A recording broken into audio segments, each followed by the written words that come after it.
according to the current policy in Nigeria, renewable is beautiful, it is good. However, we don't own any technology. So we need to start first of all from what we have to get to what we don't have.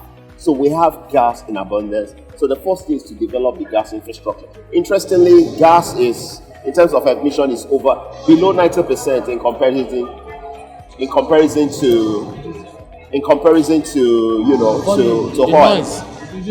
Now, talking about infrastructure, I mean, where Nigeria is today, funds are needed to do everything. The then Vice President went on a tour to Europe, to the US, demanding that we need $400 billion to transition. You and I have a clear sense of what our annual budget is. So we need to move away from wishes to reality. As an industry player, what I can say to you is this.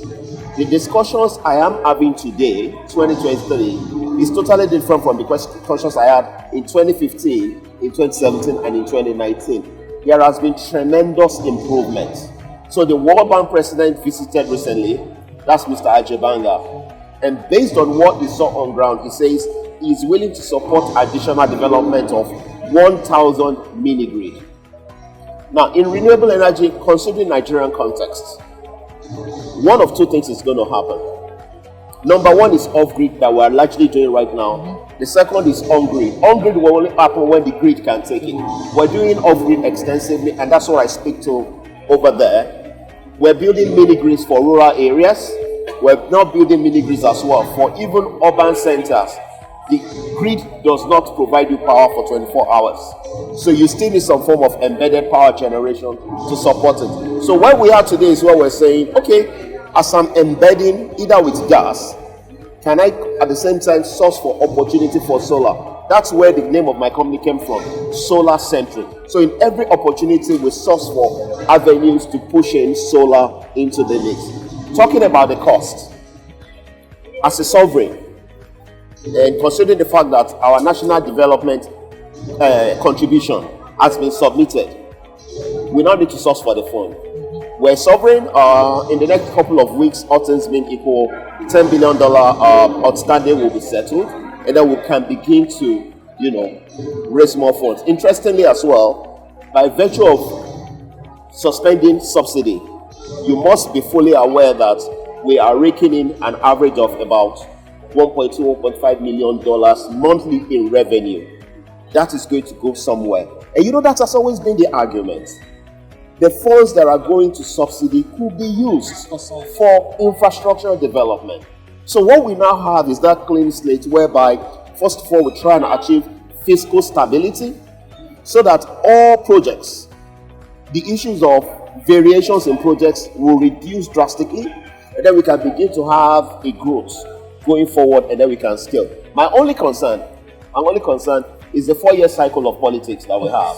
A new government comes in, and then there's almost always truncates everything that has been done.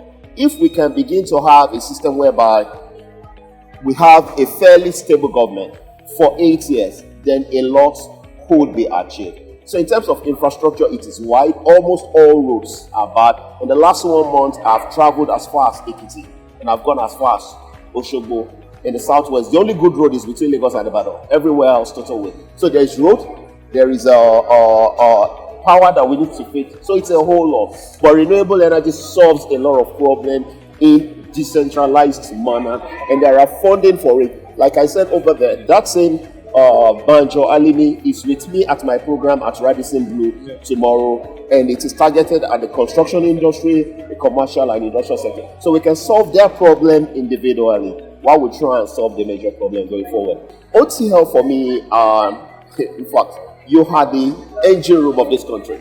That's the oil and gas sector. That's number one. That's what nobody can take away. Although, unfortunately, right now, oil and gas we found them to be unable to sustain the economy. But the role OTL plays in terms of, so I relate it to energy transition right now. Without OTL, or without the larger oil and gas industry, we cannot achieve energy transition in Nigeria. Renewable energy is there because from the sun, so let me talk to you about southern part of Nigeria. what I would aggregate in terms of yield from solar on a daily basis is an average of 3.5 hours.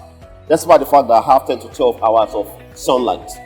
What that means is the little energy I generate, I either use it directly or I store it.